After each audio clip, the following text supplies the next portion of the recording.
ఉమ్మడి కర్నూలు జిల్లాలో చిరుతల సంచారం జిల్లా వాసుల్ని వణుకు పుట్టిస్తోంది. శ్రీశైలం, కోసిగి ప్రాంతాల్లో 3 చిరుతలు సంచరిస్తున్నాయి. కోసగి మండలం గౌడగల్లు కొండల్లో 2 చిరుతలు సంచరిస్తున్నాయి. అలాగే శ్రీశైలం పాతాళగంగా మెట్ల మార్గంలో ఓ చిరుతపులి హల్చల్ చేస్తుంది. పూజారి సత్యనారాయణ ఇంటి ఆవరణలో అర్ధరాత్రి చిరుత అటూ ఇటూ తిరుగుతూ కనిపించింది. చిరుతపులి కదలికలు సీసీ కెమెరాలో రికార్డయ్యాయి. అటవీశాఖ అధికారులు ప్రజల్ని అప్రమత్తం చేశారు.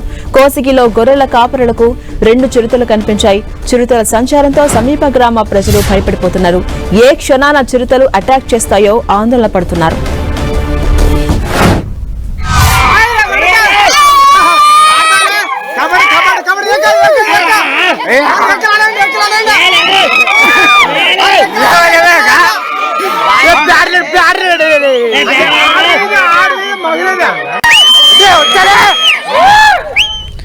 మనం విజువల్స్ చూడొచ్చు. 2 చిరుత పులులు కనిపిస్తున్న దృశ్యాలు మనం చూస్తూ ఉన్నాం. మరోవైపు పూజారి ఇంటి ఆవరణలో అటు ఇటు తిరుగుతున్న పులి దృశ్యం మనం చూస్తున్నాం. ఒకటి శ్రీశైలంలో జరగగా మరొకటి గౌడగల్లు కోస్కి మండలంలో జరిగిన దృశ్యం మనం టీవీ స్క్రీన్ పై చూస్తున్నాం. ఈ నేపథ్యంలో అటు ఈ దృశ్యాలు సెల్ ఫోన్ లో రికార్డ్ చేశారు మరికొంతమంది. మరోవైపు శ్రీశైలంలో పూజారి ఇంటి ఆవరణలో తిరుగుతున్న చిరుతపులి దృశ్యాలు సీసీ కెమెరాలో రికార్డ్ అయ్యాయి.